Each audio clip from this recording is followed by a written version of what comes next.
Добро утро, Дружба 2! Ето какво правим ние, докато дойдете вие в солна стая Salt Home. Вървим с бодра стъпка на работа, отваряме,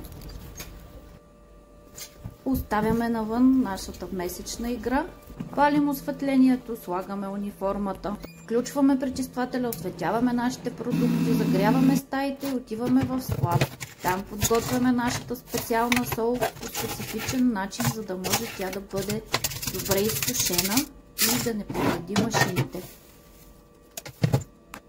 Загряваме, после я охлаждаме, подготвяме си машината Биоптрон и посрещаме първите ни клиенти.